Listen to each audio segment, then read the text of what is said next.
ओम शांति। ओम शांति। ओम शांति।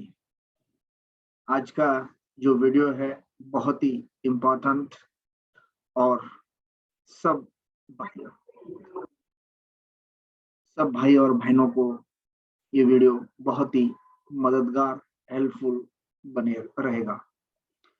जो बच्चे बाबा के बच्चे हैं और जो बच्चे बाबा के बच्चे नहीं है, ऐसे तो सारे बच्चे बाबा की है, लेकिन जो बच्चे ज्ञान में हैं उन्हें ये वीडियो अच्छी तरह से समझ में आएगा।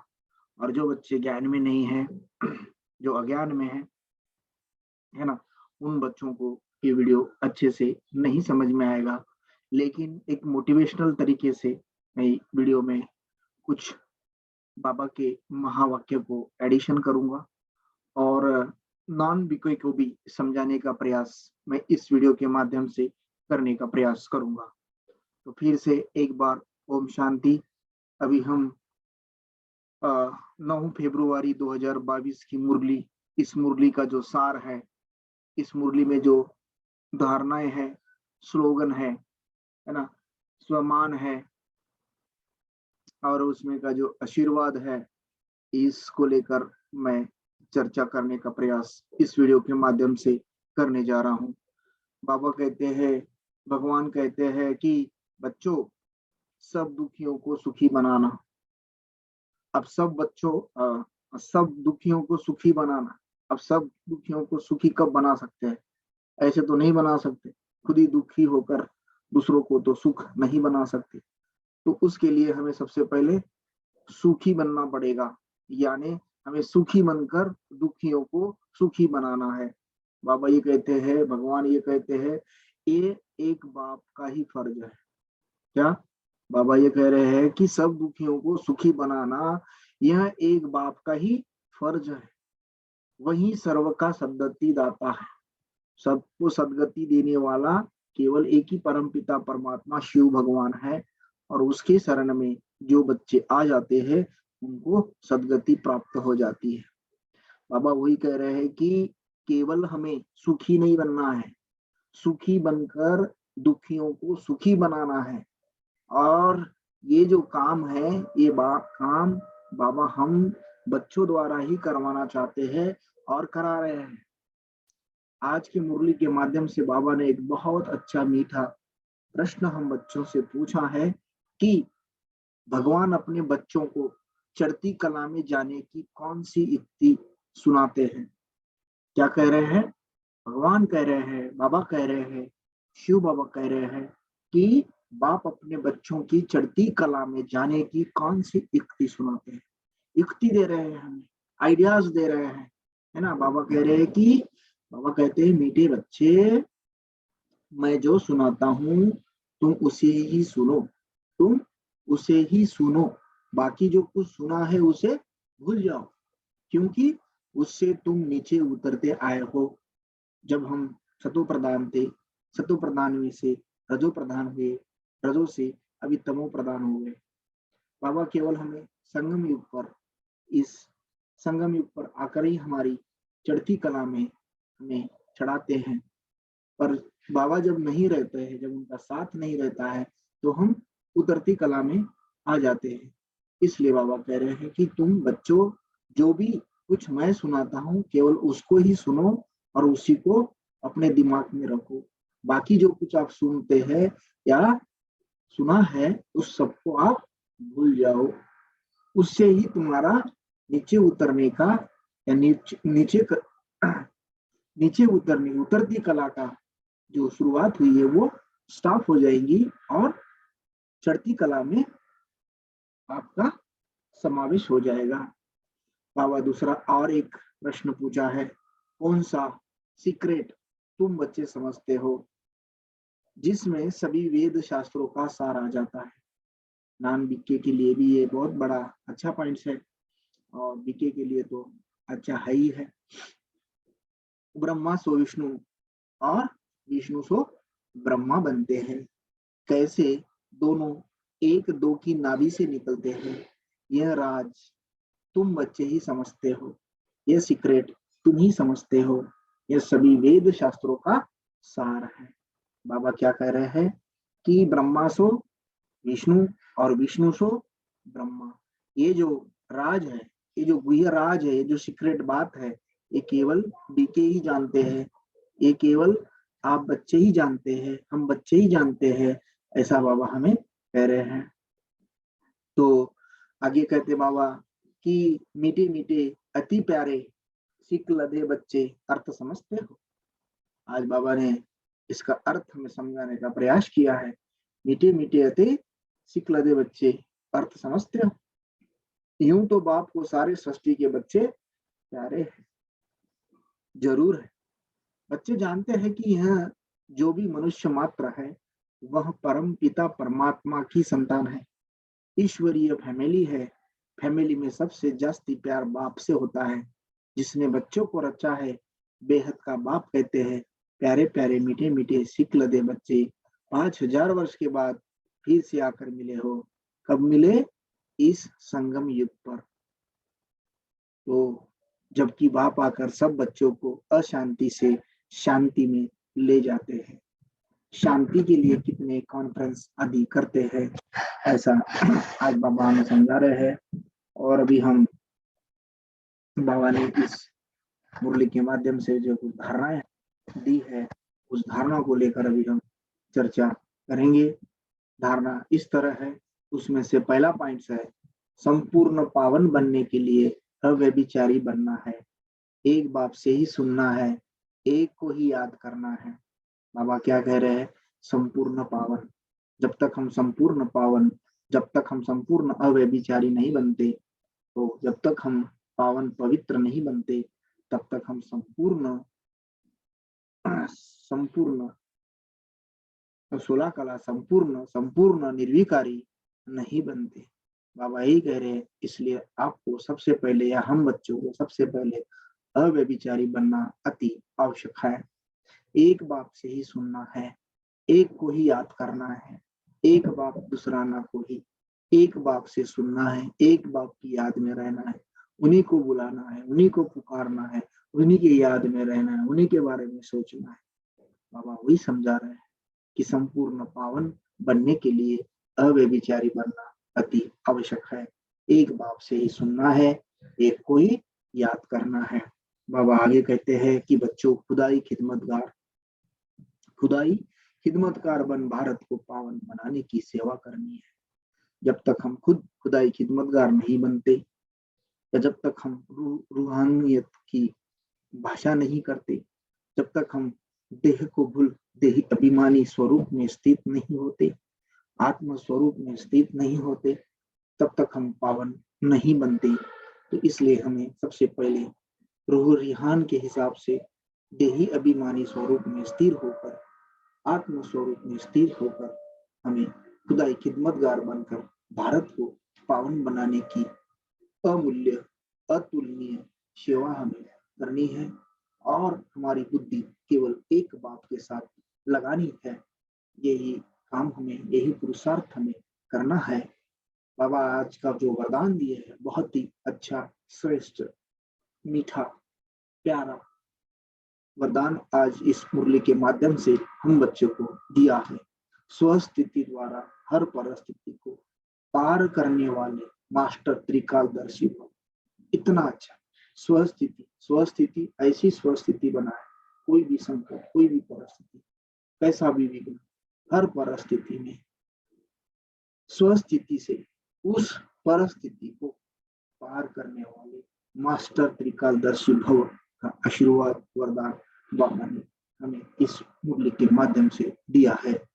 जो बच्चे त्रिकालदर्शी स्थिति में स्थित रहते हैं, क्या जो बच्चे त्रिकालदर्शी स्थिति में स्थित रहते हैं, वह अपनी स्वस्थिति द्वारा हर परिस्थिति को ऐसे पार कर लेते हैं जैसे कि कुछ था ही नहीं। बाबा क्या कह रहे हैं? जब हमारी अवस्था बड़ी अच्छी हो, निडर हो, है ना, किसी भी संकट में, किसी भी विघ्न में हम न घबराएं। ऐसा अनुभव होना चाहिए कि सारे माया के तूफान अभी समाप्त हो गए।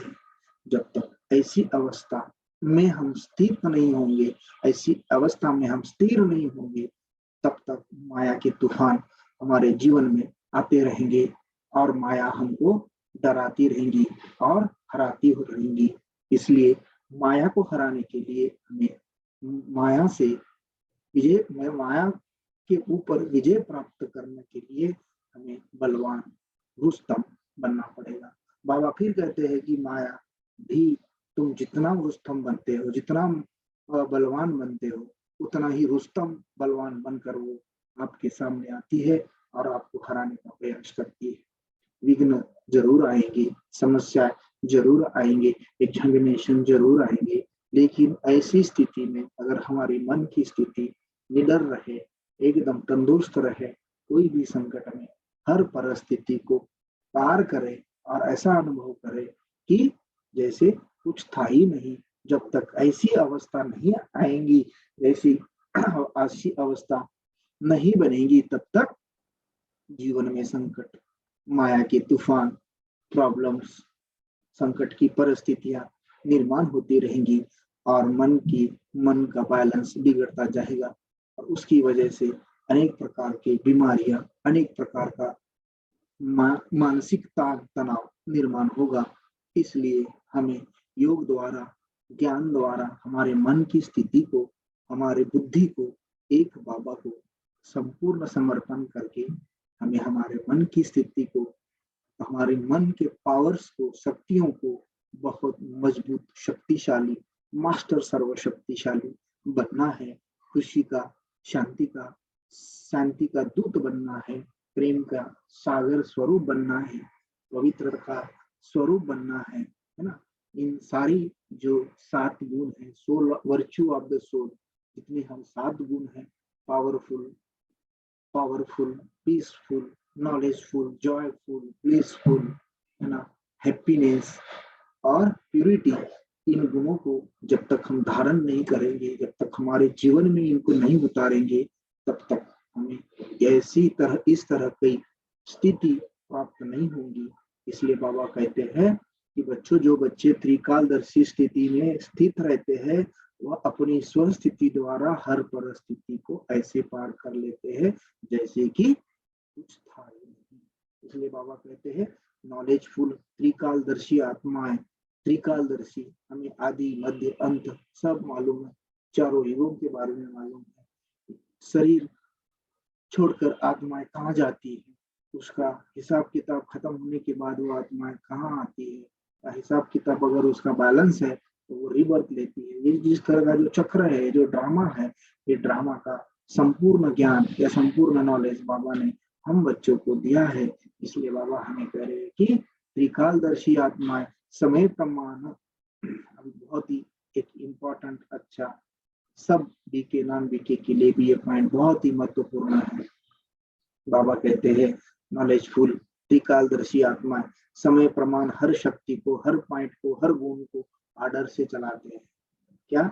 हमारे अंदर जो भी अष्ट शक्तियां हैं, जैसे सहन करने की शक्ति, सहयोग की शक्ति, समेटने की शक्ति, सामना करने की शक्ति, परखने की शक्ति, निर्णय करने की शक्ति, विस्तार को संकीर्ण करने की शक्ति, सहयोग की शक्ति, ये जितनी भी अष्ट शक्तियां हैं और जो गुण्स है, जो 7 गुण्स है, जो हमारे आत्मा के 7 गुण हैं, इन गुणों को जब तक हम धारण नहीं करते, है ना, पीसफुल, पावरफुल,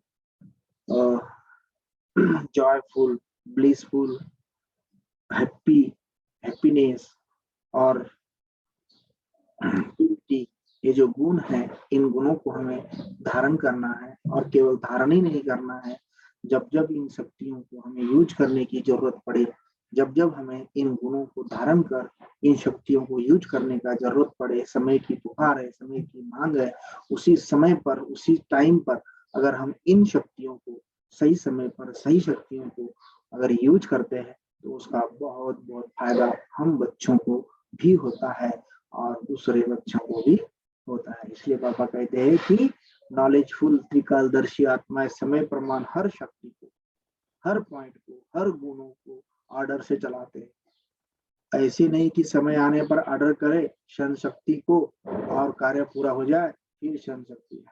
बाबा कहते हैं कि जब तुम्हें सहन शक्ति की जरूरत है, जब तुम्हें सामना करने की शक्ति की जरूरत है, जब तुम्हें सहयोग करने की शक्ति की जरूरत है, समाने की शक्ति की जरूरत है, समेटने की शक्ति की जरूरत है ना, जब जब तुम्हें परखने की शक्ति की जरूरत है, विस्तार को संकीर्ण करने की शक्ति की जरूरत है ना, निर्णय शक्ति की जरूरत है, इन शक्तियों को जब जब हमें जब जरूरत है तभी इन शक्तियों को हमें यूज करना है। और केवल यूज ही नहीं करना है, तो उस स्वरूप में, उस शक्ति के स्वरूप में स्थिर होना है और हमें निर्णय लेना है, उस तरह से कार्य करना है, उन्हें हमें आर्डर प्रमाण चलाना है, तभी इन चीजों का, तभी हमें इसका फायदा हो सकता है और होगा। बाबा कहते तो जरूर होगा। आगे बाबा कहते हैं कि अगर तुम इन शक्तियों को टाइम पे बुलाया और कार्य पूरा हो गया और बाद में अगर ये शक्तियां आई, बाबा यहाँ एक एग्जाम्पल देते हैं, ऐसे नहीं कि समय आने पर ऑर्डर करे और क्षण शक्ति को और कार्य पूरा हो जाए फिर क्षण शक्ति आए, यानी जब हमें शक्ति की जरूरत है तभी शक्ति आ जाना चाहिए और तभी हमें उसका फायदा दिखने को मिलेगा, अदरवाइज कोई फायदा नहीं। जिस समय जो शक्ति जिस विधि से चाहिए, जिस समय जो शक्ति जिस विधि से चाहिए, उस समय अपना कार्य करे, तब कहेंगे खजाने के मालिक। बाबा वही कह रहे हैं कि जब हम इन शक्तियों को एक प्रॉपर तरीके से, प्रॉपर ढंग से, उस ऑर्डर से जब हम इनको यूज करेंगे और उस समय उसका फायदा, उसका लाभ आपको और आपसे दूसरों को भी जब होगा, तभी बाबा कहते कि तभी आप इस खजाने के मालिक कहलाने के लायक बनेंगे, तभी आपको मास्टर त्रिकालदर्शी कहेंगे।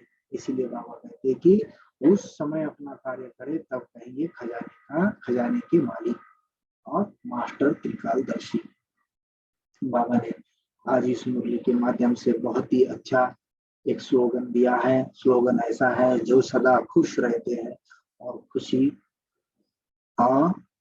जो सदा खुश रहते हैं और सबको खुशी बांटते हैं, वही सच्चे सेवादारी है।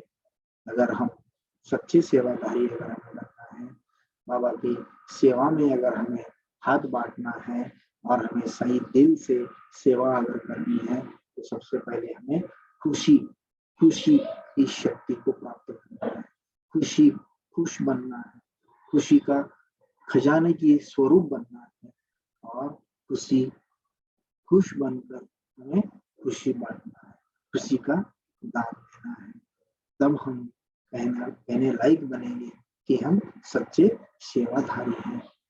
तो आज के इस मुरली के माध्यम से जो भी मेन पॉइंट से धारणा है, स्लोगन है ना, और वरदान और प्रश्न और आज की मुरली का सार मैंने इस वीडियो के माध्यम से हम प्यारे बच्चों को सुनाने का प्रयास मैंने किया है। तो आपने इस वीडियो को अंत तक देखा, इसलिए आप सब को, प्यारे प्यारे बच्चों को मेरे तरफ से नमस्कार।